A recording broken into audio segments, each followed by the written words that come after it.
Be sure to subscribe to The Kim Jacobs Show right on YouTube. Turn on your notification bell to all so you never miss a beat. And guess what? Every time you watch, you're going to receive a real relevant and relatable guest that's going to share with you a piece of the puzzle on this journey called life that will help you be able to manage just a little bit smoother.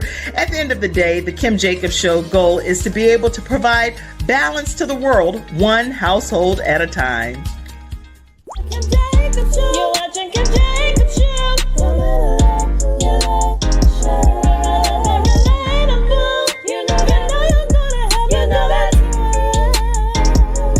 It's the Kim Jacobs Show.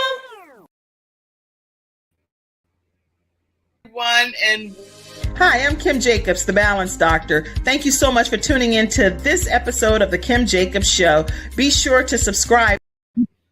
All right, everybody. Welcome to this episode of the Kim Jacobs Show. I am so honored to have with us two outstanding representatives from the military world. Speaking of military world, first of all, I want you all to grab your virtual seats. Let everybody know that this episode is on the air. We have with us Vaughn M. Griggs and Kathy Mackey, and you're going to hear a tremendous story from each of these young ladies today, and how it's not just about the war that they've been through, but how it's her war too. And her war too, I want to make sure that I pull this up and give you a chance to see the image that we're going to be talking about throughout today. Vaughn M. Griggs is the visionary behind this anthology, Her War Too. So even though the two of them are here represented today, we're going to be finding out from them about other authors as well, and how this war is well beyond just one person's war. It's her war too. Now, where are you located, Kathy? Tell us. I'm in Houston, Texas. Okay. And I know I said backstage that that's because of all the sunshine. That's why you smile so much, right?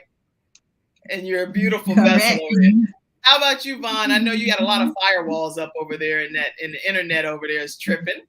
Yeah, so I live in Dallas, Texas, but I'm tuning in from Biloxi, Mississippi. I'm speaking with the ROTC class here at D'Iberville High School, and I'm fortunate for the students' protection, but not for mine, that all these firewalls up. So I don't know how long they're gonna keep me on this bandwidth, but when I pop off, you ladies just keep it rolling. And happy Women's History Month to you all as well.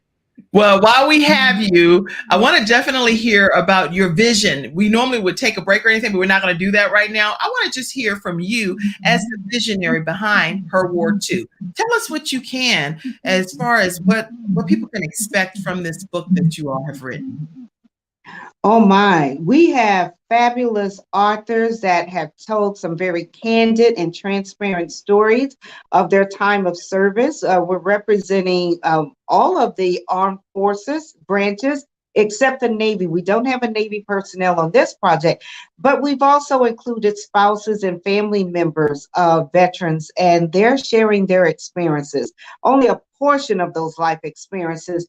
And the reason that this project was so important to me, after my military retirement and that period of bereavement, because I really did mourn that loss of known life and practices and those systems transitioning out into the civilian community, I didn't have the collaboration, I didn't have the sisterhood, and I didn't see where women talked about their time in service. When it came to our men, they would tell you, yes, I served, and they would gladly say which unit, which brigade, what they did, how long they did it. But I didn't find that. For a woman, you pretty much have to ask her if she has served. And that's where the title Her War Too came from. Why we were hiding behind our service when we gave equal contribution. And sometimes being women, we gave more in sacrifices and contributions. So thank you for asking, Kim. Well, thank you for even answering. And I can see why the connection outside of the military is so necessary. And that's where your book, I'm sure, is going to be a great comfort to women that have been going through some of the situations that you all are outlining in the book.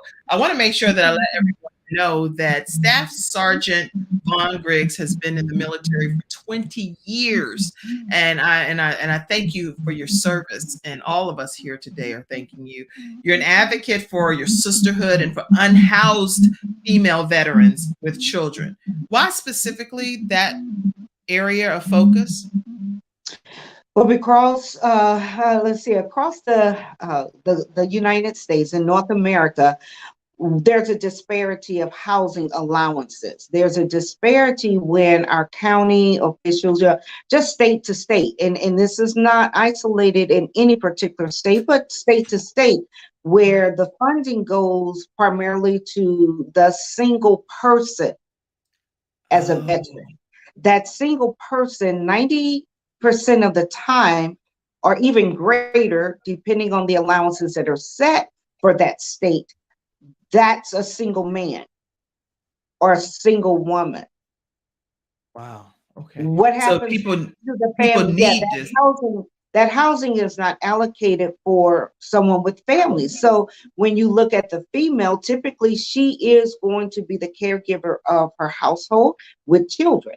And the housing allocations are near to none in most states and very, very minimal in others. So when on some of these programs, depending on their charter and their mission statements, some of them have there's a requirement that you give protected custody to someone else while you're finding housing, while you're getting on your feet again. And during this pandemic, there have been a lot of real estate losses, whether that's been from landlord to tenant, or for the female veteran that had a disruption of income and is now facing foreclosure. Well, she can't easily get access and a secured stay in a shelter like our men can. That is so unfortunate, and I don't know what those statistics are off of the top of my head, but definitely, Mackenzie, check backstage and just check about housing for women in the military so we can get some statistics on that. I do know that women comprise of about 18% of the reserve force. Racial minorities comprise of about 24% of the reserve force. And according to the Defense Department, let me read that for a second. According to the Defense Department, women now make up 20% of the Air Force, 19% of the Navy, 15% of the Army, and almost 9% of the Marine Corps. So that's like approximately 10% of the current veteran population and the fastest growing demographic. This is some alarming statistics, and this came from americaspromise.org, the military demographic data. What are your thoughts pertaining to women that are in the military as a whole? What advice would you give women that are still, they're active and they're trying to balance their families, trying to balance their lives, and you all are retired, but it's a beautiful thing to be able to reach back and say, hey, this is what I can tell you that can give you some hope and some promise in your journey. Any advice? Are you asking me or Kathy? Oh, either of you all can actually answer it. It doesn't matter. Either of you two. What I will do. I will answer briefly, and then I'll pass it over to Kathy. Okay. Depending on the benefits, because not every installation has the same resources. I would say first and foremost, identify what you really need and be willing to ask for it. My time in service is totally different than some of the resources that are more available and accessible now. And I would say take advantage of those. Don't be afraid to ask, and ask before you need the help, before you burn out. Don't be afraid to take care of your mental health, your whole being, because we're really not the super women that many of us portray to be. We cry at night. We have family concerns. We have mission concerns. We're leading other personnel and helping to make decisions for them. And so definitely use those resources, asking for help before you need the help, so that you don't burn out. And yeah. And that's in life, not just in the military. That's an overall. I know I'm the balance doctor, and literally I teach people the same thing. Don't feel like you are less than a person if you're reaching out and saying, I need help. And this is how I need help. Nobody wants help that's not the kind of help that they need. So I think even being specific about the type of help that we need, whether you're in the military or you're a civilian, then do that. This is great advice. How about you, Sergeant Kathy? Anything? Yes, I'm glad Vaughn went first because I was trying to pull at what advice would I give, and I would have to say that I would start out first with getting yourself a tribe, making sure that you have women around you that are supporting you, that will give you direction and guidance, and don't be afraid to even get the mental health. I didn't even think I needed that assistance until I got out the military. And it was about 10 to 15 years after I retired that I realized I need help. I need to process these things, these emotions that I had suppressed for quite some time, to process it. So I would say get the help now so you won't have to pull back so many layers when you get out. Because if you are a mother, your mental health is affecting the whole household.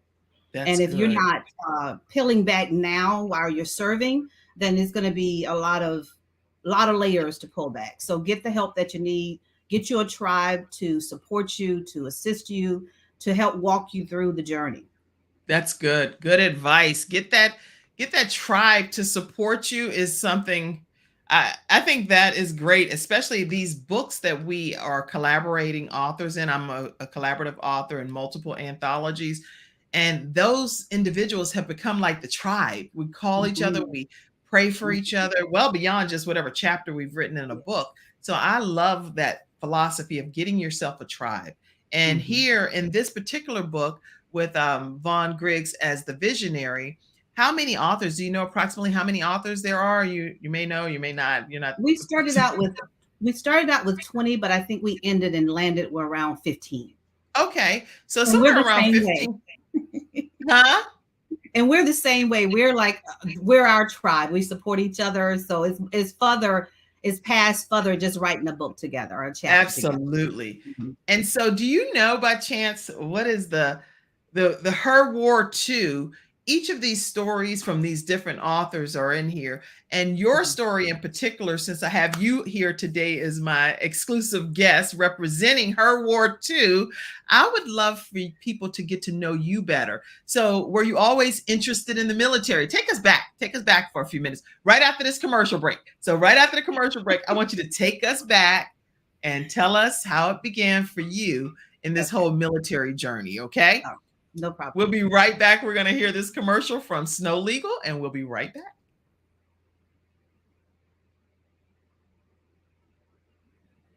I'm attorney Kenneth D. Snow, and at the Snow Legal Group, justice is our job. For more than 20 years, Attorney Snow has been fighting for justice and winning cases in the Carolinas by providing aggressive representation in criminal defense, domestic violence, family law, serious injury, and wrongful death. If you've been injured or lost a loved one in an accident, including tractor trailer or rideshare, you need the Snow Legal Group by your side, fighting for justice and fighting for you. Visit snowlegal.com. Call 704-358-0026 for a free virtual consultation. Located at 6827 Fairview Road, Suite D in South Park. All right, everyone. So we are back, and Vaughn, what's going to happen periodically throughout the broadcast, she may be able to pop in and pop out, but as the visionary, I want you to pop in as many times as you possibly can, Vaughn. And so, Kathy, take us back just on a journey for how it all began for you. Yeah. Well, first of all, I am number 10 of 12 children. And I was brought up on a farm in Tennessee. So when I graduated from high school, I knew my dad had that conversation with all of us around the 10th grade. You know, what are you going to do? Are you going to go to college? Are you going to go to work? And, you know, you had to start planning. So I attempted college, but because funding at the time was not there. So I joined the military to get money for college. And I knew one thing. I did not want to stay on the farm. I did not want to do the hard work that we did. It was good living, fresh living, probably the best living I've ever had that I took for granted back then. Because we grew everything we ate. We killed everything we ate. The cows, the pigs, the fresh vegetables, the fresh air, the pond water, the fish. We had everything on the farm. But I knew I did not want to live that. I knew that there was something else more. So I joined the Army to pay for my college education. And ironically, I never got the degree, but I have several semester hours. Oh, wow. Okay. And how about you, Vaughn, Sergeant Vaughn? Can you tell us where it began for you? What made you become a part of the military? Yeah, well, I had a dishonest recruiter that told me I could join the Air Force marching band. And that's really what I thought I was signing up to do because I absolutely love the band. I was on the high school drill team and I thought I was going to continue that. And second to that was my youngest brother had joined the Army and he was 82nd Airborne. And once I saw the amount of money he was getting paid, it was a no-brainer. That's funny. So you got motivated by the income.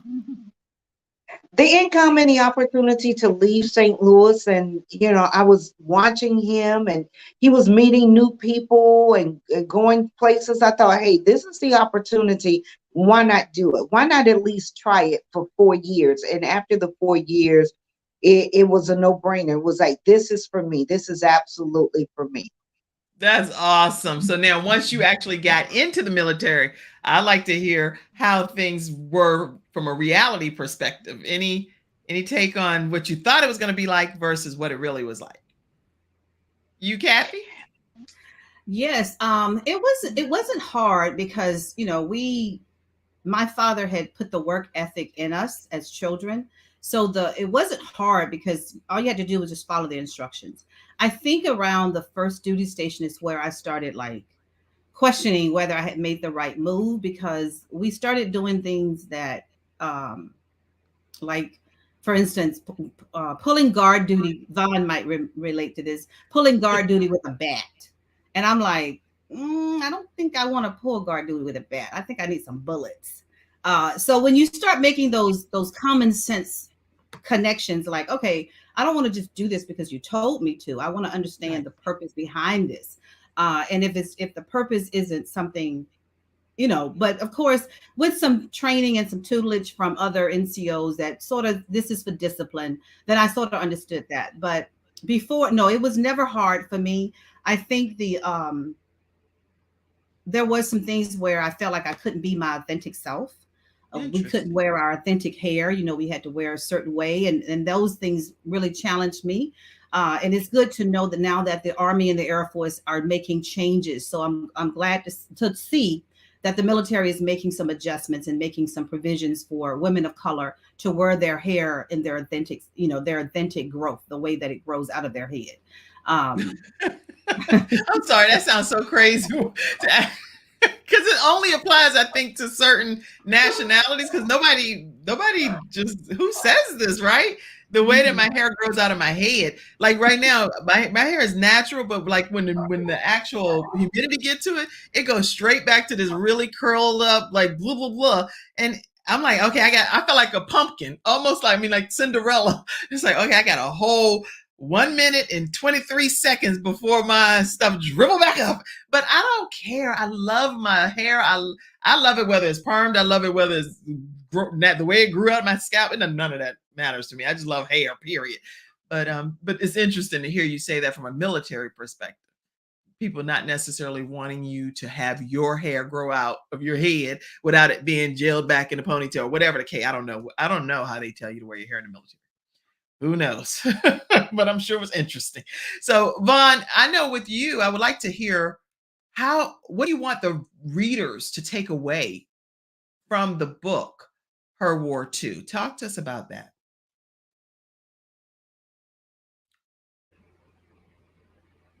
She might be frozen over there. But hey, that's a cute freeze. No. You were frozen like this. How you get frozen like that? Go ahead. I have no idea. What do I want the reader to take away? Mainly that they're not alone. And that's why I'm where I am today, at the ROTC classroom. Being able to talk to the young ladies that are enlisting in the military and those that are still somewhat on the fence, whether they're going to use this enlistment for their college tuition, those that have never left home. That's why I do what I'm doing. to help them to have those advisors, to have those mentors. If we've gone through it, there's no reason why it should be repeated. And definitely, if it is repeated, they should have better outcome and better results than Kathy and I and the other co-authors. Why? Because the resources are progressive. That's And right. to be able to let them know it's gonna be hard. Yes, it will be. You won't be incentivized the way that you have been. I'm talking to 17, 18, 19-year-old students getting ready to walk the stage next month, right? And some of them have already sworn in, and they're going to be leaving out on the 4th of June, letting them know that when you hit these bumps in the road, when it does get challenging, it does get hard, that you can reach back. Here are some co-authors. I want you to read these stories and know that you're not alone. Whatever you're facing, we want to be that extended support for you. And we can do it better. We can do it a lot quicker because we're not in their chain of command. Wow. That's what I want them to know. And That's that's a lot to learn. why I'm here. So this needs to technically be almost like you know how people, I know in the Church of God in Christ, there's the black book for the ministers and the preachers and the elders when they're getting ready to do ceremonial type of things. But with this book, I look at it more like a manual for people that they need to keep in their bag as they get ready to rock and roll and go on this journey through the military, right? Is that what you feel? This is like a not a Bible, but a guidebook for them to go on this journey. Is that what you feel, Kathy? Yes, absolutely. Because some, like the lieutenant colonel, some of them don't have a mirror to follow. They don't have anyone in their family that has enlisted. So that fear, that apprehension, what should I expect? How will I be treated? The fear of military sexual trauma. I mean, it's broad. Their questions are broad. And so absolutely, this could definitely be a tool and a roadmap for them to follow. And each of our co-authors have given their information to be contacted when and if the reader chooses to. Oh, that's good. Any input from you, Kathy, as well on that regarding it being kind of Yes, like a workbook, a guidebook? yes, absolutely, because each of the authors are coming from different perspectives and their different subject matters that they feel that they want to talk about. And I believe each of those subjects are designed to, it's almost like a journey, like let me coach you through this, let me mentor you this, let me tell you my journey, let me tell you my pitfalls, let me tell you what I would suggest you to do. So yes, I would definitely call that book as a guidebook. I love it. I love that. Listen, right after this commercial break, we're going to hear from our sponsor, Silver Shield Security. But when we come right back, I want to hear from you, Kathy, about a story that you used to read your children and your grandchildren. And I know that story as well, but I want to hear about that story and what your takeaway was and how it impacted your life right after this commercial break. We'll be right back. It's not just another day, it's a brand new day, full of all the fun, love, and laughter you and your family create. Silver Shield Security understands feeling at home means feeling safe and happy.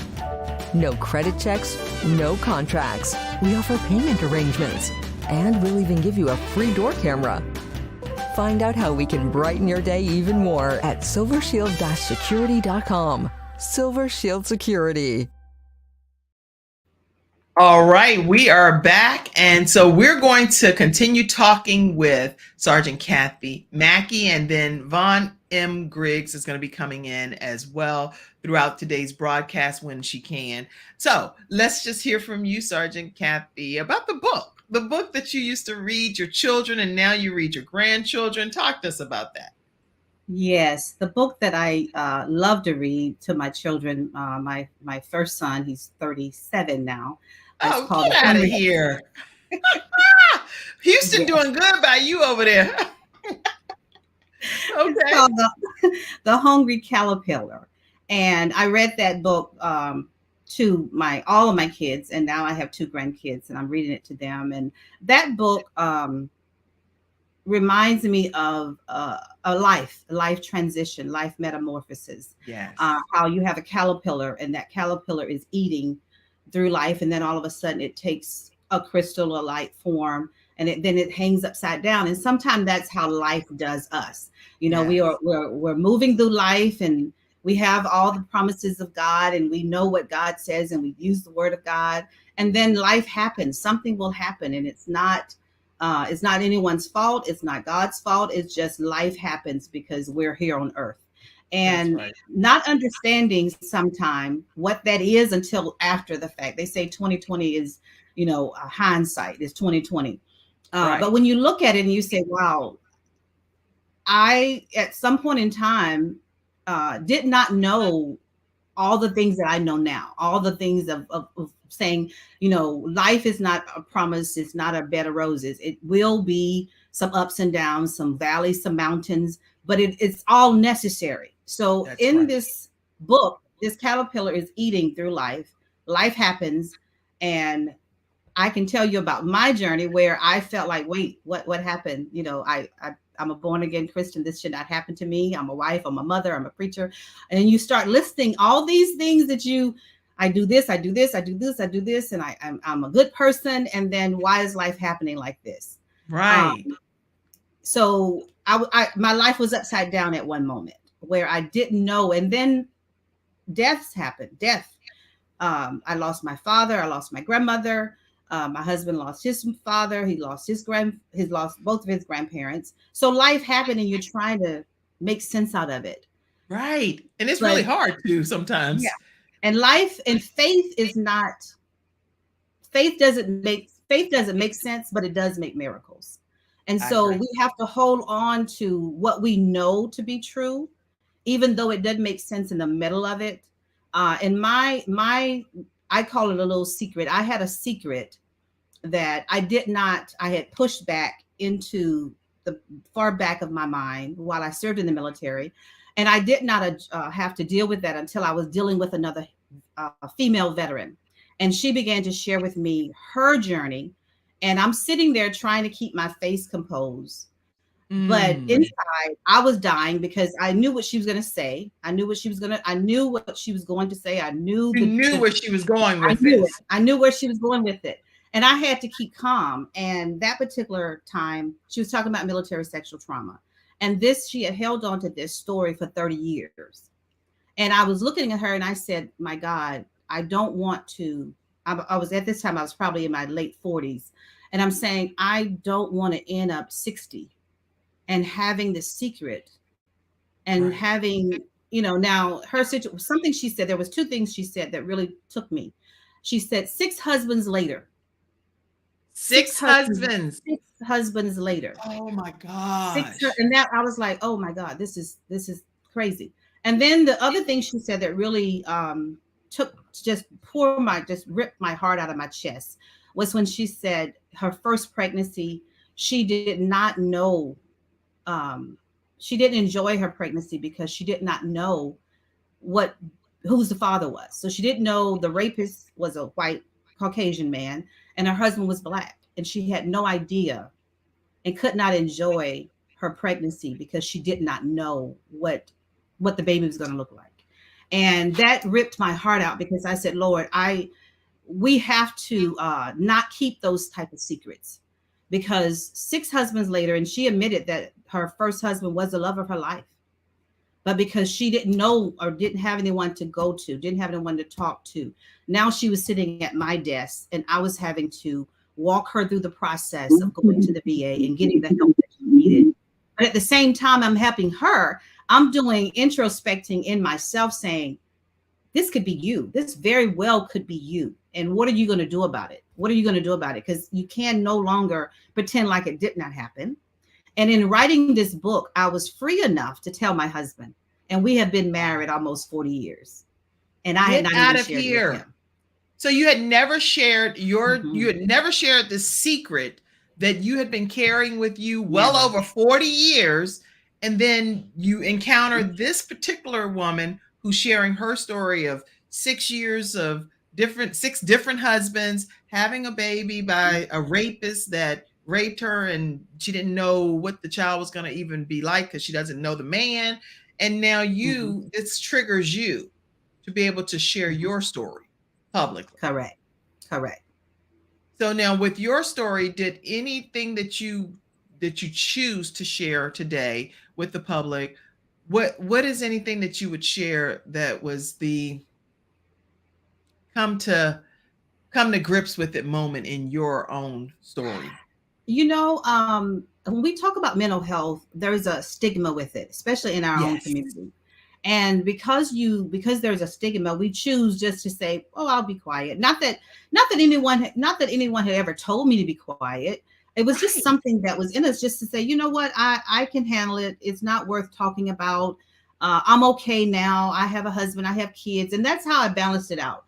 Because life was good. I've had a great life, but internally, inside, there's something going on that you can't explain, that, like you said, if someone said or approached me in a certain way, it triggers something. So if you're not you're looking back and saying, why did I respond that way? Not even knowing why you respond that way, but it's because those are protective walls. So the lesson learned is that whatever we have to admit to how we're feeling, our emotions, whatever they are, we have to put words to those emotions. We have to acknowledge that this did happen, put words to them, put words to your feelings. And as I said, the labeling of mental health was an issue for me because I don't like being in a box. I don't want you to put me in a box. So don't tell me I have this or that, because I'm like, no, I believe in prayer, and I believe that God is able. But I also believe, as Dr. Anita Phillips, this word that she said a couple of years ago, that prayer is my weapon, but therapy is my strategy. I saw that quote. I saw your quote in your, yes. And prayer that is a freed me weapon, because- therapy is a strategy. And I love that. And you said that's a Yes. quote now that you Because- live by. That's So- a quote that I live by. Excellent. Excellent. So Vaughn, Sergeant Vaughn over there, with you, with Sergeant Kathy, she's talking about mental health and sexual abuse and different things that happened from a military perspective, from her angle. What, from your perspective and your own personal journey, happened along your journey that you would feel comfortable sharing on this broadcast today? Well, equal to Kathy and several of the other co-authors, we had so many similarities, and many of us had suppressed those experiences. I would say the most phenomenal was the discrimination cases that I fought against with our equal employment opportunity.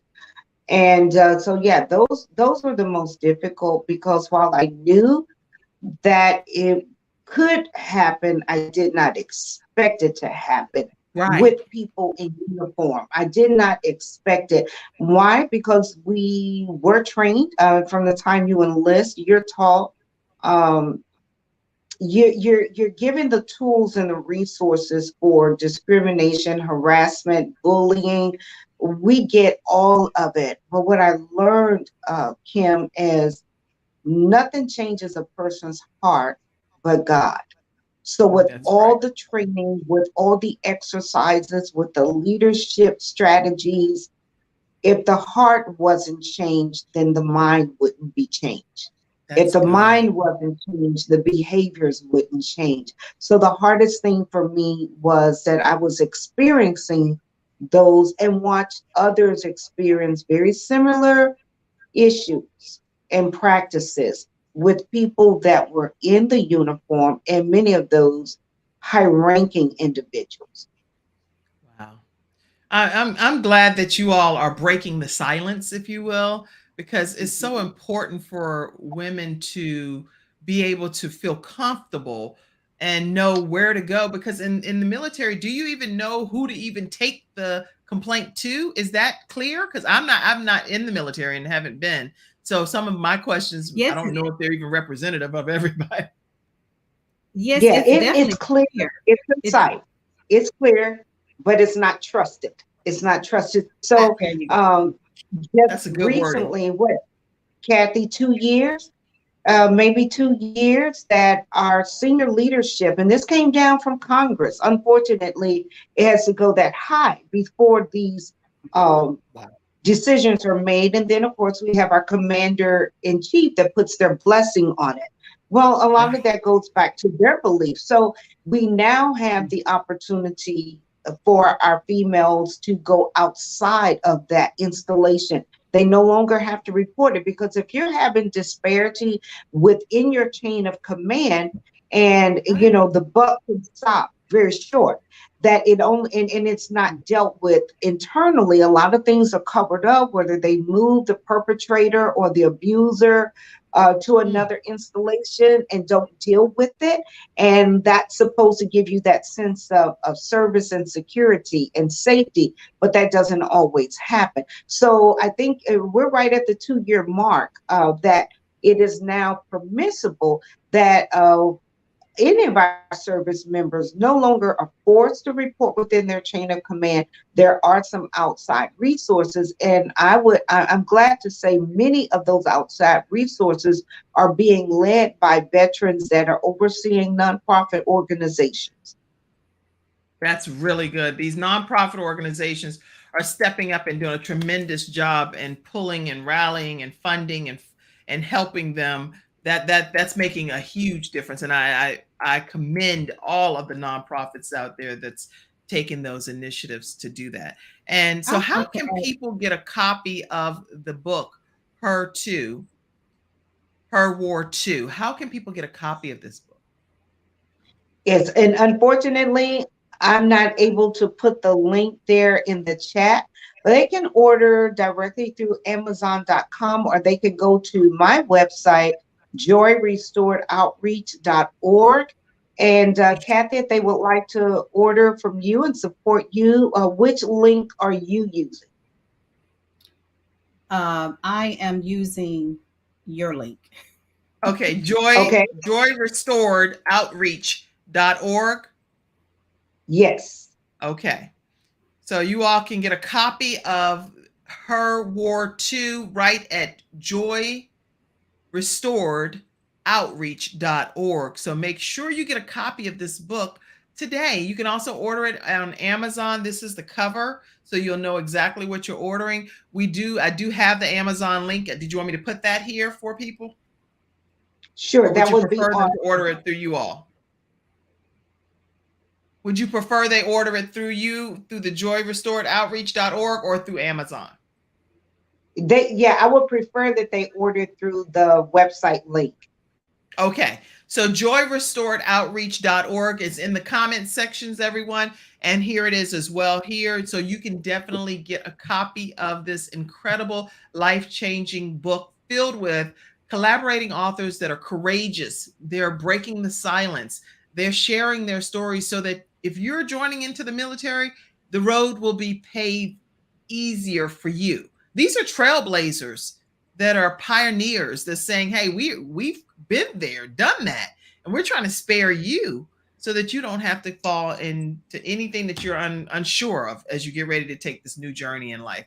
I love everything that I'm hearing about your program. And whenever we get back, I would like to hear even more. Maybe it's something that's just another word of advice, even to parents, because right now you've talked kind of to the child or the person that's going into the military.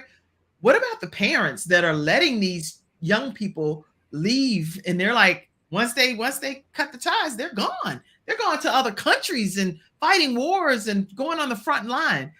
You all being there and done that. When we come back from this commercial break with attorney Charles Everidge from Hunter Everidge Law Firm, we want to hear your take on that.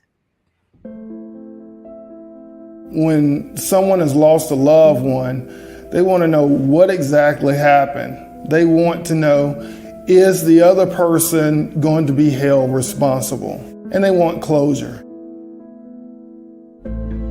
At Hunter and Everidge, we help clients that have lost a loved one move on, and to do that with dignity and respect that they deserve.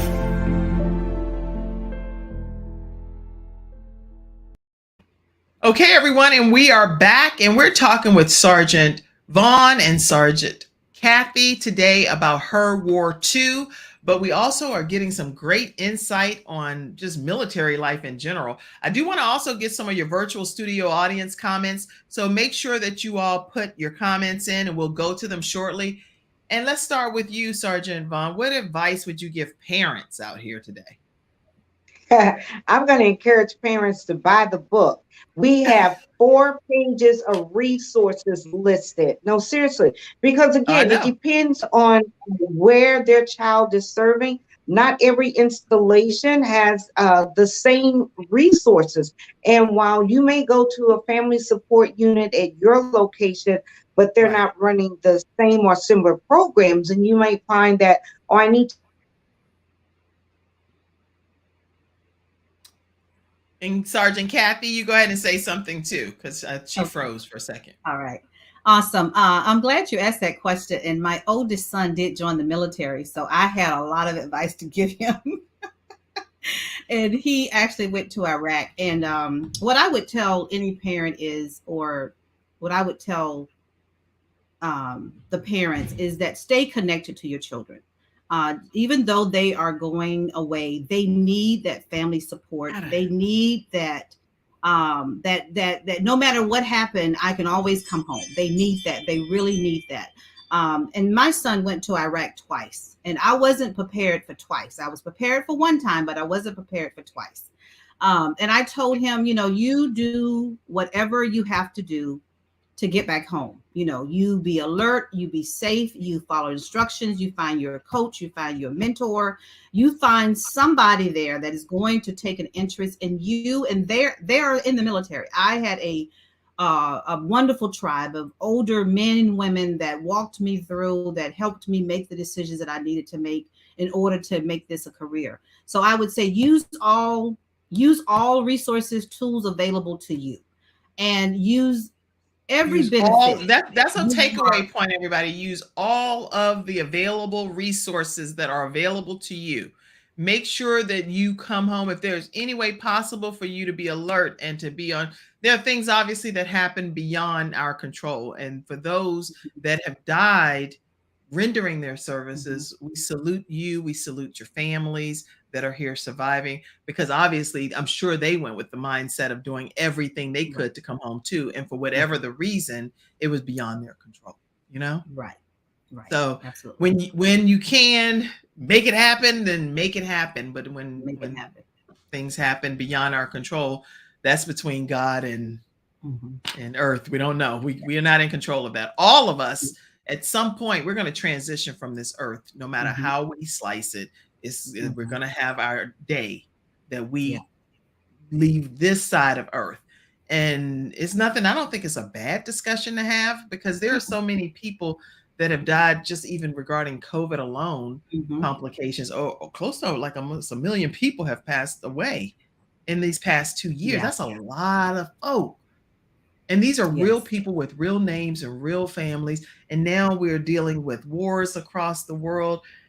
What any tips or advice or thoughts or input on people that have transitioned and how the families that are left here from a military perspective? Any thoughts on how people can deal and help them through their grieving process? Because I don't know how, except for just how we generally help people. But do you have any thoughts? There is a nonprofit called the Blue Family. I think it's called the Blue Family, where they actually help families of deceased. What is it called again? I believe they call it the Blue Family. I'm going to look it up right quick. The Blue Family. The Blue Star Family. The Blue Star Family. Blue Star Family.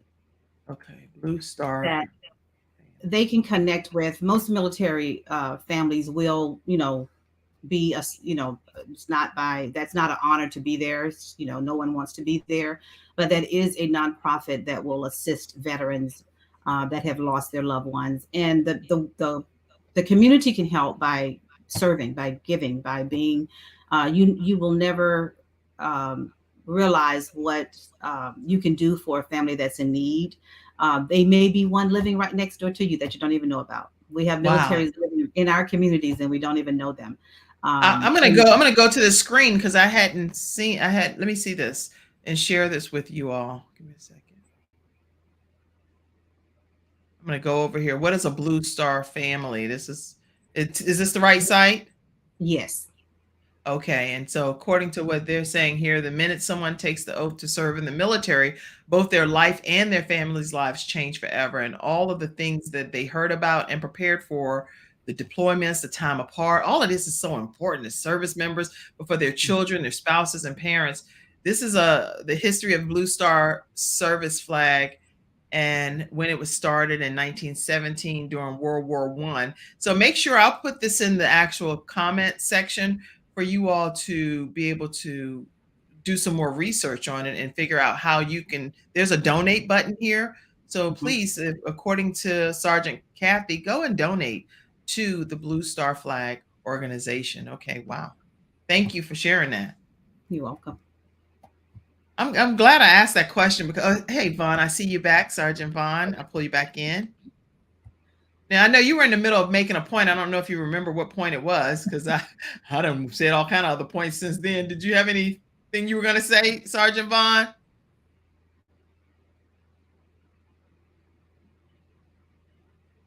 Let me see. But yeah, you have to unmute yourself because you're muted over there on your own. But you know what? One thing while she's doing that, I just want to commend Sergeant Vaughn because clearly it must be a military thing. There are people in this world that if this happened to, that something was going on with their internet or whatever, they would just be like, I'm sorry, I am not able to participate anymore. And they would go about their business, right? But not Sergeant Vaughn M. Griggs. She like, the devil is a liar. I'm coming through with her war too. And she's representing regardless. And so I just want to commend you, Sergeant Vaughn M. Griggs, for being a visionary and being a trailblazer and being a pioneer, paving the way for other newcomers that are getting ready to start their journey. If you're unmuted, go ahead and say what you're going to say. I can't unmute you, so you have to unmute yourself. Oh, okay. It's okay. This is like technically a little bit of a comedy show, but it's okay. Did you have any closing comments that you wanted to make, Kathy, by chance? I would say it's been an honor to serve. I did 22 and a half years, and it is an honor to serve. But when you serve with as much knowledge and support that you can. We can't do this alone. My siblings and my parents supported me. My son served and I supported him. And I was a recruiter. And I even told those parents, this is not a sales pitch for me. This is something that I take very seriously. We serve because we don't have the freedom. We would not have the freedom to even be on this show today if we did not have men and women in uniform. Women serve too, and I want that to be recognized. My husband and I both served, but women normally, like Vaughn said earlier, we don't normally toot our own horns. We don't normally freely give that we serve, that this is what we did. Men will do it all the time at the VA. Women will just walk in, walk out. We just want to be left alone. But you served. It's honorable to mention and to give yourself credit for your contributions to this country and to your community. So by all means, toot your horn. Tell us where you served. Tell us what you did. Tell us your contribution. So yes.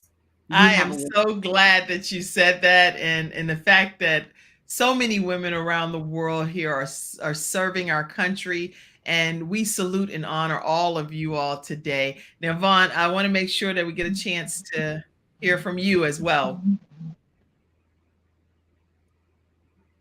Okay, I didn't quite hear the question, Kim, because it keeps freezing on my end. Oh, that's okay. Well, first of all, we saluted and honored you and thought about the fact that you are beyond a warrior yourself. You're not the person that gives up in any way, shape, or form. I said this right here, that you would happen with you going out and in with the internet stuff. Guess what? You were a trooper. You came right back in and you were like, I will not give up. And so that must be the military part of you. So I just want to say thank you for all that you've done to serve in your rightful respective area. And I wanted to just hear any closing comment that you may have. Oh, wow. The tenacity, the fortitude that it's going to take, know that you have it. God's given it to you.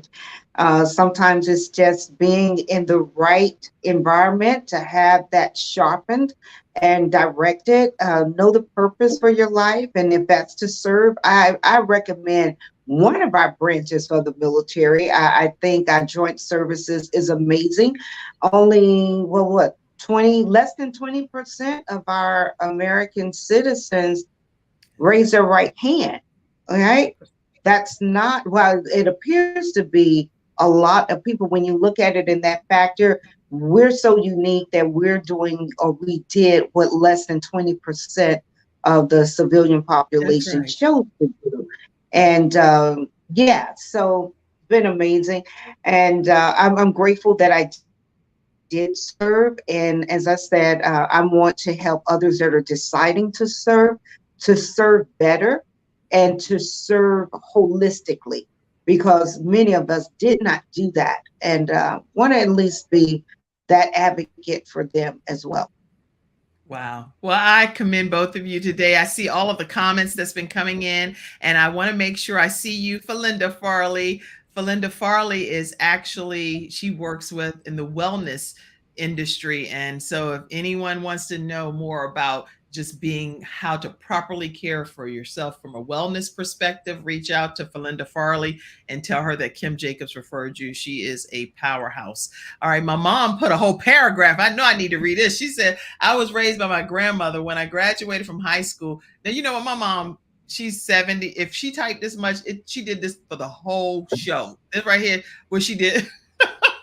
I graduated from high school at the age of 17. I was so interested in enrolling in the military. My grandmother said, no way will either of my grandchildren enroll in the military. And that was because she had a bad stigma about the military and women in the military. So therefore, I never got to enroll.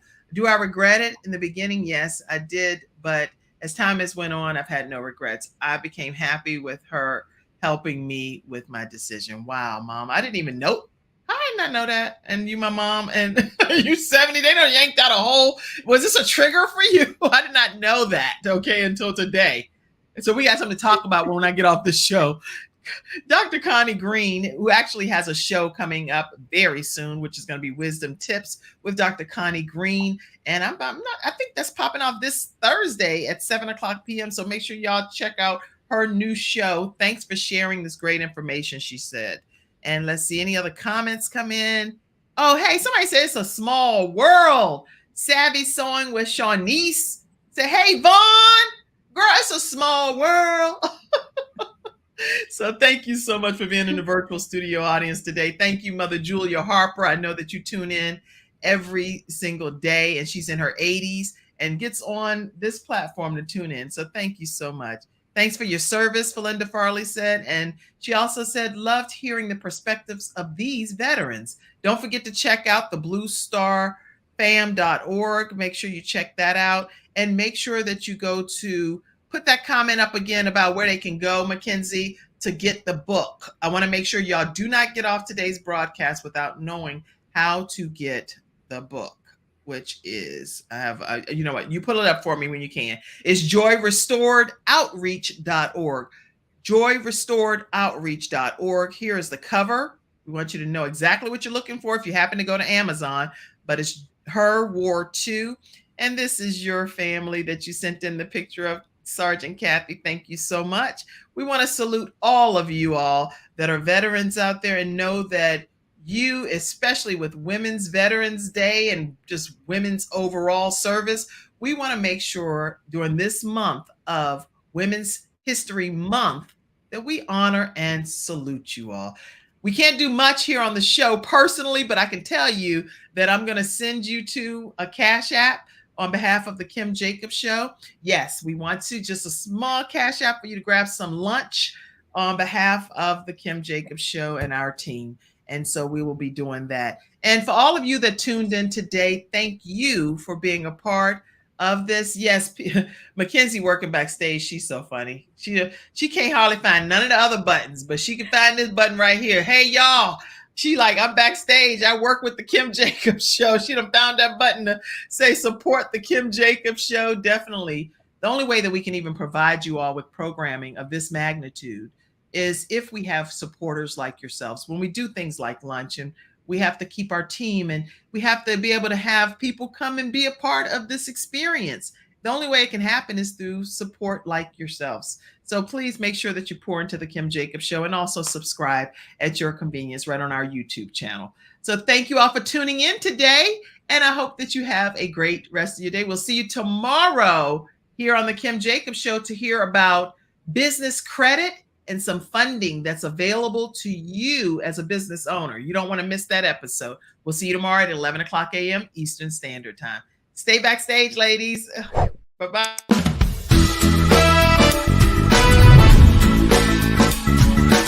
Hello, everyone. I'm Kim Jacobs, host of The Kim Jacobs Show, where we're bringing balance to the world, one household at a time. Listen, we go live every weekday, Monday through Friday at 11 o'clock a.m. Eastern Standard Time.